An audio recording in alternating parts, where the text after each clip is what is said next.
How are you? I'm great. How are you? I'm good. I appreciate you taking the time to do this interview with us on I Got Soul. Definitely. Thank you for having me. No problem. Let's get things started. Talk to me about, early on in your life, how did you first get introduced to music and who influenced you? Well, I've been singing my entire life. So my family is, church bred. My mother is a singer. My dad is a keyboardist, organist at my church. So I've been singing just about my entire life. And then I started wanting to pursue music professionally probably like when I was 11. So Okay, it's been cool. a while. Well, in your bio, you mentioned that you entered a lot of talent shows early on, and you also surprised a lot of people with your voice. What was the first reaction like when your family and friends found out that you could sing? The reaction, I just was a very, very small, skinny little girl. So Yep. I would sing these really, really big gospel songs and they'd always be like they'd wonder where this voice came from, like this big, powerful voice from such a little small person. So, they were happy as soon as I could sing because all of the, females in my family all sang, all my mother's side, my grandmother, everything, they all sing. So, it was kind of just natural, but they were still really excited.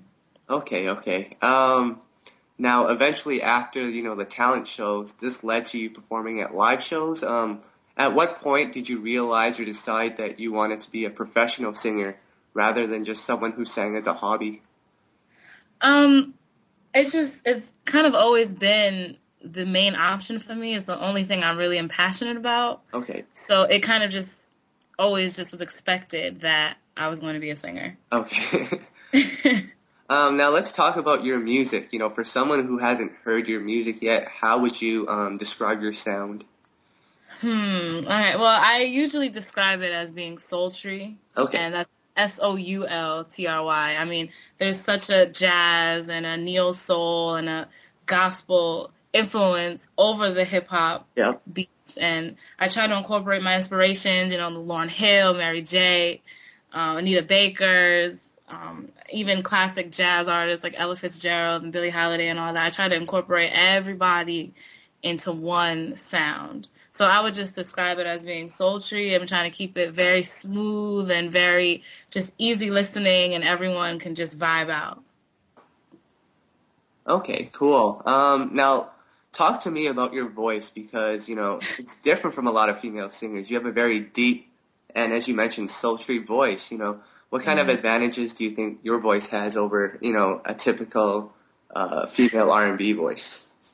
Um, I like low sounding things. I've always liked that. No matter who's singing it, whether it's a girl, or a guy, I just always like the deeper parts of people's voices. But I think it's just unique. The only couple of artists that I can relate to that I think have the same kind of deep voice as like Toni Braxton and like I said, Anita Baker. You Yep. don't really hear it too often. So it's just unique. It's not necessarily better or worse. It's just different. When you hear me on a song, you automatically can identify, okay, that's Summer on that song. Yeah, that is true. And also, I know you're also a songwriter, right? Right. Yeah, what Yeah. inspired you to start writing your own music? Because, a lot of singers these days, they don't really do that anymore. It's kind of disappointing because I assumed to become a singer, especially in the industry, I assumed you had to write your songs and I Yep. assumed you had to be able to harmonize.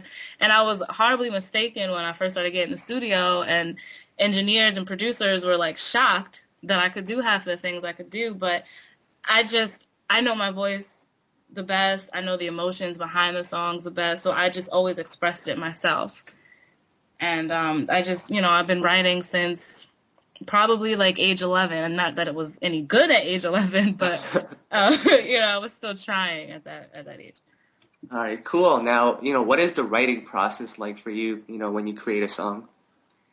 Well, the first thing, it depends on how I'm writing it. If sometimes, producers send me songs, I go off of what first comes to my head, what immediately feel when I hear the song, or what kind of mood it puts me in when I hear the track is the first thing I do. And then if I'm writing it by scratch, it's just really how I'm feeling that day, or, what I'm thinking about or any memories or any experiences that I've had, I just put into my music. Okay, cool. Now, talk to me about your first album, Late Night Session, which you released last year. What do you remember most about making that album, considering it was your first?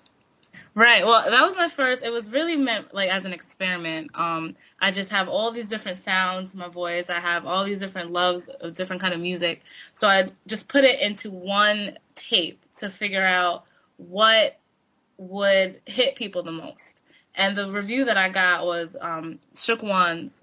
I got crazy reviews off of my remix of Shook Ones called All I Want to Say. And then I remade D'Angelo, How Does It Feel? And I got crazy reviews off of that.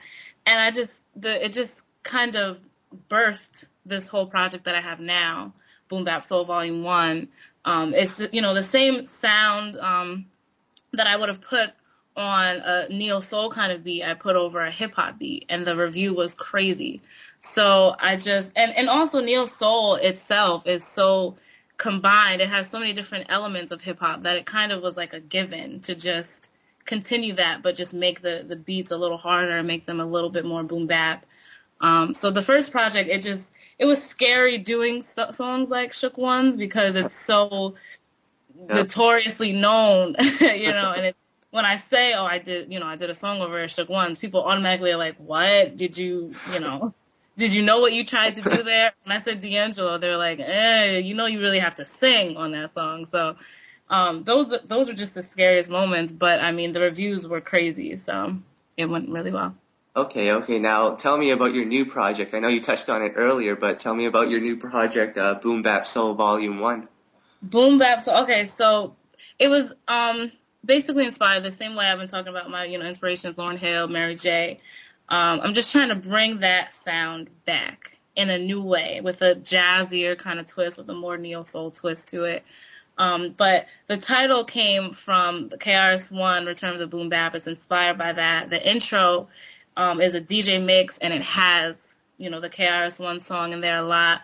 Basically trying to put a definition to something, because boom bap soul was never a real term. It's something that I kind of just created because it's the only way to really describe the music. But it's just, all you're going to hear on it is classic boom bap kind of sound or very, very neo soul. There's no medium. I don't even like to say R&B. It's either very soulful or very hip hop or very jazz. That's it.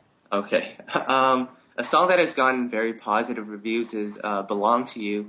Tell me a little bit about that song and how it came together. Right.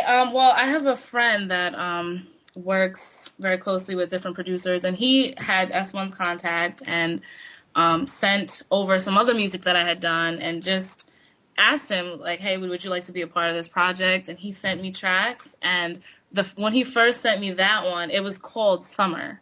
Okay. And it was kind of crazy because as soon as I heard it, I fell in love with it and immediately wrote to it. And it kind of just came. It was natural. And he loved the song. It's gotten really, really great reviews because it has like a very floetry kind of vibe to it.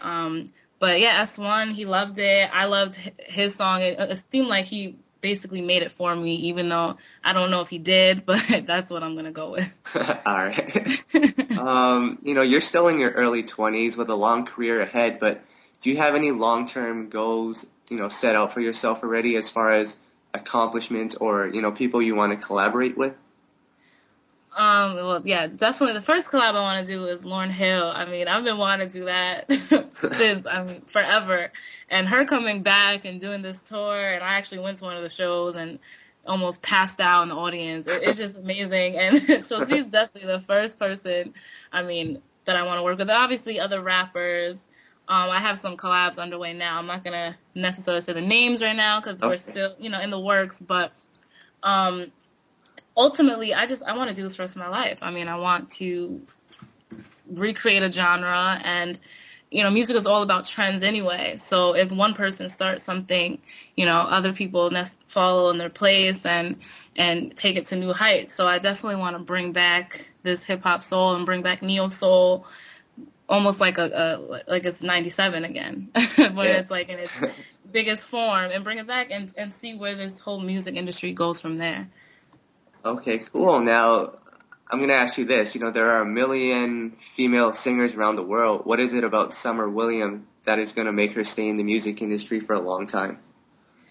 I mean, first, I think it's just passion. I think you can't fake it. No matter how your songs are, if you have all the hits in the world, that's fine. But the passion shows through to your music. And I try to make music that can relate to everyone, that everyone at some point has gone through or heard about or felt at some point.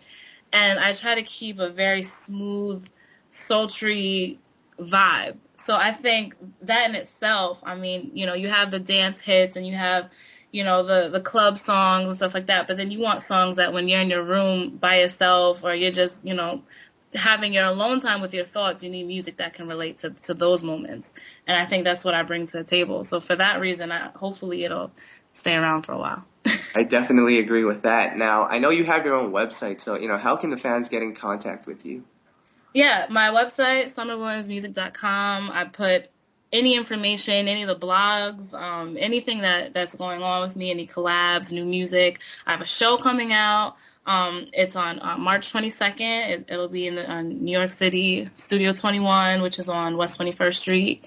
And it's like my first really, really big showcase. I have a live band. I have background singers. I have a DJ, so it'll be really, really good. I have my Facebook. It's just Summer Williams. You can contact me on that.